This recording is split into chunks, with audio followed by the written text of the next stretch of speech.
अस्सलामुअलैकुम। उम्मीद है आप सब खैरियत से होंगे। ये वाक़या हमें हमारी एक बहन ने शेयर किया है जो ख़ुद उन्हीं के साथ पेश आया। उन्हीं की ज़बानी आपको सुनाते हैं। मेरा नाम नाइला है। मेरा ताल्लुक़ मुसलमान घराने से है। हम लोग भारत के शहर न्यू दिल्ली में रहते हैं। मेरे अब्बू एक मल्टी नेशनल अदारे में काम करते थे। जब वो रिटायर हुए और उन्हें रिटायरमेंट की रकम मिली तो उन्होंने सबसे पहले अपना घर ख़रीदने का सोचा और हमें एक सोसाइटी में मकान पसंद आ गया। हम लोगों ने मकान ख़रीद लिया और इस मकान में शिफ्ट हो गए। मकान डबल स्टोरी था। हम लोगों ने ऊपर वाले पोर्शन पर रहाइश रख ली और ग्राउंड फ्लोर को मेहमानों के लिए सेट कर दिया। जिसके बाद पहले से यहाँ मुकीम लोगों से हमें पता चला कि ये सोसाइटी एक शमशान घाट पर बनाई गई है और यहाँ भूत प्रीत वगैरह का चक्कर भी है। मैं और मेरे घर वाले किसी भूत प्रीत और आत्माओं पर विश्वास नहीं रखते थे, इसलिए हमने इन बातों को सीरियस ना लिया और खुशी खुशी इसमें रहना शुरू कर दिया। अभी हमें इस घर में शिफ्ट हुए कुछ अरसा ही गुजरा था कि हमारे साथ अजीबोगरीब घटनाएं घटने लगीं। एक दिन मेरी अम्मी ने मशीन लगाई और ऊपर छत पर सूखने के लिए कपड़े डाल दिए, लेकिन जब चंद घंटे बाद कपड़े उतारने ऊपर गईं तो वो ज़ोर ज़ोर से मुझे पुकारने लगी। मैंने ऊपर जाकर देखा तो सब कपड़े एक जगह रखे थे और मिट्टी में लथड़े हुए थे। ऐसे लगता था जैसे किसी ने जानबूझकर मिट्टी गीली करके इसमें इन कपड़ों को डाल दिया हो, जबकि हमारे घर के साथ किसी की छत नहीं लगती थी। हम कोई चीज़ कहीं रखते तो वो अपनी जगह से गायब होती और कुछ घंटों या अगले दिन किसी और जगह से हमें मिलती।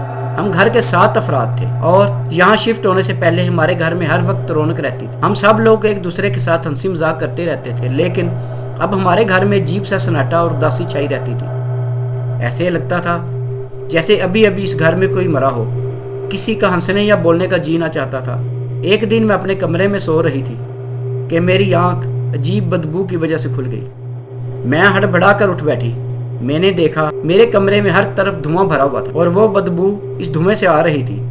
ऐसा लग रहा था जैसे कहीं मुर्दे को जलाया जा रहा हो। मैं उठकर कमरे से बाहर भागी तो बाहर कुछ भी नहीं था।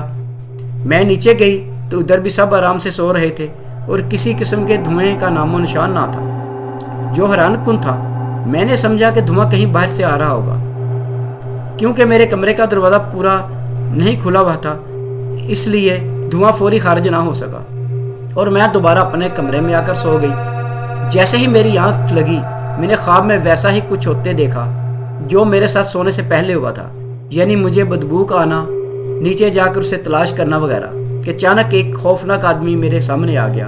वो इतना खौफनाक था कि ख्वाब में मेरी ज़ोरदार चीख निकल गई और मेरी आंख खुल गई। एक दफ़ा फिर मेरे कमरे में हर तरफ पहले की तरह बदबू फैली हुई थी कि अचानक मेरे कमरे का दरवाज़ा खुला और वही आदमी जो मैंने ख्वाब में देखा था अंदर दाखिल हुआ। उसने आकर मेरा बाजू ज़ोर से पकड़ लिया और अपनी खौफनाक भारी आवाज़ में कुछ बोला जिसकी मुझे समझ नहीं आई।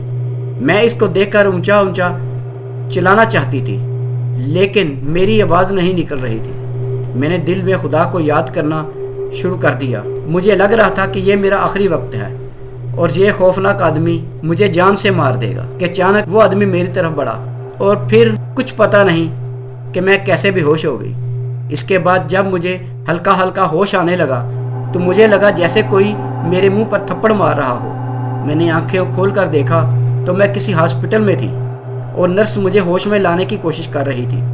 मेरे घर वाले मेरे इर्द गिर्द जमा थे। मैं अपने अब्बू के गले लगकर रोने लगी और मेरे बाजू पर अभी भी ज़ोर से जकड़ने के निशानात थे और सब मुझसे पूछ रहे थे कि यह क्या हुआ है। मैंने रोते हुए अपने घर वालों को सारा वाक़या सुनाया तो उसके बाद उन्होंने मुझे कभी अकेले नहीं सोने दिया। लेकिन मुझे अब पूरा यकीन है कि दुनिया में आत्माओं और भूत प्रेत का वजूद मौजूद है। तो अगर आपको ये वाक़या अच्छा लगा है तो इसे लाइक करें और अगर हमारा चैनल आपने अभी तक सब्सक्राइब नहीं किया तो जल्दी से कर लें ताकि हमारी नई आने वाली वीडियोस बर वक्त आप तक पहुंच सके।